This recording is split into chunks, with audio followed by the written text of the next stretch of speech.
వే gold trusted gold buyers మీరు తాకట్టు పెట్టిన బంగారాన్ని విడిపించి ఈ రోజు ఉన్న మార్కెట్ ధరకు కొనబడను. ఏపీలో 4 రాజ్యసభ స్థానాలు ఖాళీ అవుతున్నాయి. ఇక కూటమి ఖాతాలోనే అన్ని సీట్లు చేరే అవకాశం కనిపిస్తోంది. ఒక సీటు కమ్మ సామాజిక వర్గానికి ఇచ్చే అవకాశం ఉంది. టీడీపీ నుంచి రేసులో దీనికోసం గల్లా జయదేవ్, భాష్యం రామకృష్ణ ఉన్నట్లు తెలుస్తోంది. టికెట్ కోసం 2014 నుంచి భాష్యం రామకృష్ణ అయితే ఎదురు చూపులు చూస్తూనే ఉన్నారు. లోక్సభ టికెట్ ఆశించినా ఫలితం అయితే దక్కలేదు. ఇప్పుడు ఈ ఇద్దరిలో ఎవరో ఒకరికి ఛాన్స్ దక్కుతుంది అని ఒక చర్చ అయితే రన్ అవుతూ ఉంది. ప్రెసెంట్ మరి వీళ్ళిద్దరిలో ఎవరికి ఛాన్స్ దక్కనుంది అనే దాని మీద కూడా ఒక సర్వత్రా ఆసక్తి అయితే నెలకొని ఉంది. దీనికి సంబంధించినటువంటి డీటెయిల్స్ మా ప్రతినిధి వెంకట్ అడిగి తెలుసుకుందాం. ఎస్ వెంకట్, ఏపీలో ఖాళీ అవునటువంటి 4 రాజ్యసభ స్థానాల గురించినటువంటి డీటెయిల్స్ ఏంటి? ఎస్ రేణు, త్వరలోనే అంటే వచ్చే నెల రాజ్యసభ స్థానాలకు సంబంధించి ఈ 4 రాజ్యసభ స్థానాలు ఏవైతే ఉన్నాయో వాటికి సంబంధించి ఎన్నికలు జరగనున్నటువంటి నేపథ్యంలో ముఖ్యంగా అంటే కూటమి వాటిని 4 స్థానాలను కూడా ఏకగ్రీవంగా కైవసం చేసుకునేటువంటి అవకాశాలు దాదాపుగా ఉన్నాయి. అయితే ఇక్కడ అభ్యర్థులు ఎవరు అనేటువంటి అంశానికి సంబంధించి పెద్ద ఎత్తున ఉత్కంఠ అయితే కొనసాగుతున్నటువంటి పరిస్థితి ఉంది. ముఖ్యంగా అంటే బీజేపీ నుంచి జనసేన నుంచి ఒకరు ఉండేటువంటి ఛాన్స్ ఉంది. అలాగే అంటే ఆ పార్టీ నుంచి ఒకరు, ఈ పార్టీ నుంచి ఒకరు ఉండేటువంటి ఛాన్స్ ఉంది.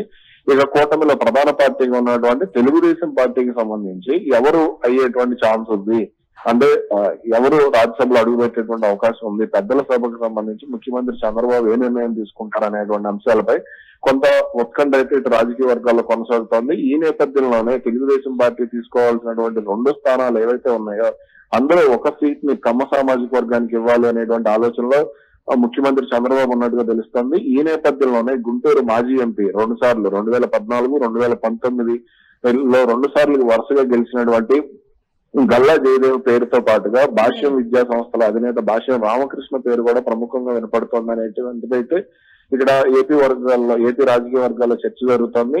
అయితే గల్లా జయదేవ్ కు పార్లమెంట్ లో గతంలో అనుభవం ఉంది, అలాగే మంచి విద్యావేత్త, పారిశ్రామికవేత్త కూడా కాబట్టి ఆయనకు ఉన్నటువంటి పరిచయాలు ఇవన్నీ కూడా రాష్ట్రానికి ఉపయోగపడేటువంటి ఛాన్స్ ఉంది, రాజకీయంగా కూడా కలిసి వచ్చేటువంటి అవకాశం ఉంటుంది అనేటువంటి ఆలోచనలో ముఖ్యమంత్రి చంద్రబాబు ఉన్నట్టుగా తెలుస్తోంది. అయితే ఆయనకు ఎంతవరకు అవకాశం ఉంటుంది అనేటువంటి అంశాన్ని అయితే చెప్పలేనటువంటి పరిస్థితి. ఎందుకు అని అంటే ఆయన అభ్యర్థిత్వాన్ని బీజేపీ కొంత వ్యతిరేకిస్తోంది అనేటువంటి మాట కూడా ఇక్కడ వినపడుతోంది. ప్రధానంగా 2018లో అవిశ్వాస తీర్మానం సందర్భంగా ఆయన ఈ ప్రధానమంత్రి నరేంద్ర మోడీని ప్రైమ్ మినిస్టర్ అని మాట్లాడటం ఇవన్నీ కూడా కొంత అప్పట్లో సంచలనమైనటువంటి పరిస్థితి ఉంది. దీంతోనే కొంత అటు ఆయనకు సంబంధించి కొంత బీజేపీ అధిష్టానం సానుకూలంగా లేకపోవచ్చు అనేటువంటి వార్తలు కూడా వస్తున్నటువంటి పరిస్థితి. అయితే ఇక్కడ భాష్యం రామకృష్ణకు సంబంధించి కొంత సానుకూల పవనాలు ఎక్కువగా ఉన్నాయి అనేటువంటిది అయితే మనం అర్థం చేసుకోవచ్చు. ఎందుకనంటే 2014లో ఆయన సీట్ ఆశించారు, 2019లో సీట్ ఆశించారు, 2024లో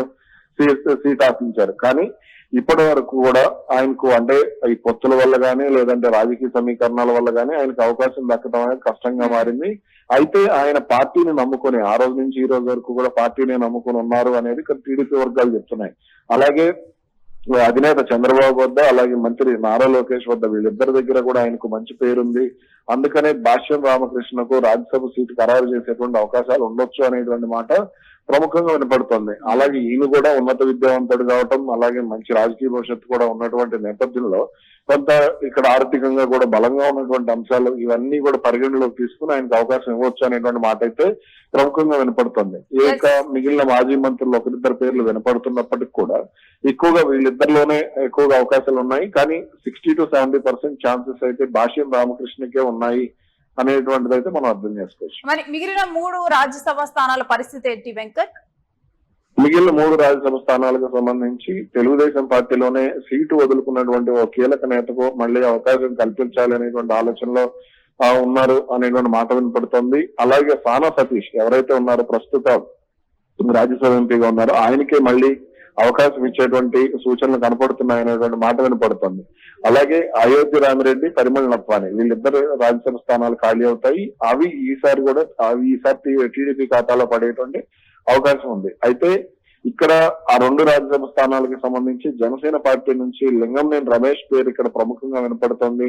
ఆయన పవన్ కళ్యాణ్ తో పాటుగా చంద్రబాబు కూడా సన్నిహితుడుగా ఉన్నారు.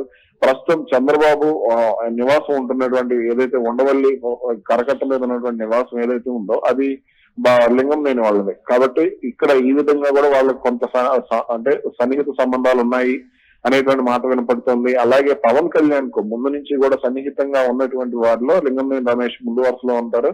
అందుకనే ఆయనకు అవకాశం ఇచ్చేటువంటి సూచనలు కనపడుతున్నాయనేటువంటి మాట వినపడుతుంది.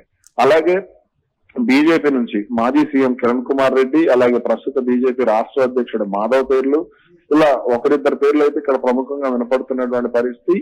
అయితే ఎవరికి ఇచ్చినప్పటికీ కూడా కూటమితో సఖ్యతగా ఉండేటువంటి నాయకులకే, కూటమితో కలిసి వెళ్లేటువంటి నాయకులకే, సొంత అభిప్రాయాల కంటే కూడా కూటమి అభిప్రాయాలనే ప్రజల్లోకి తీసుకెళ్లేటువంటి వారిని, కూటమి నాయకత్వంతో సఖ్యతగా ఉంటూ అంటే ప్రభుత్వానికి గాని కూటమి బంధానికి గాని ఎటువంటి ఇబ్బందులు లేకుండా ఉండేటువంటి నాయకత్వానికి అవకాశం ఇవ్వాలి అనేటువంటి ఆలోచనలో సీఎం చంద్రబాబు గాని, డిప్యూటీ సీఎం పవన్ గాని, అలాగే బీజేపీ నాయకత్వం గాని భావిస్తోంది.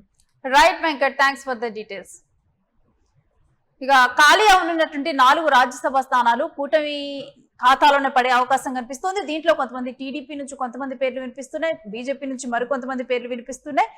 ఇంకా ప్రభుత్వంలో అంటే కీలకంగా ఉండి అవగాహన ఉన్నటువంటి, గతంలో కీలకంగా వ్యవహరించినటువంటి నేతలకే ఈ స్థానాలు దక్కే అవకాశం కనిపిస్తోంది.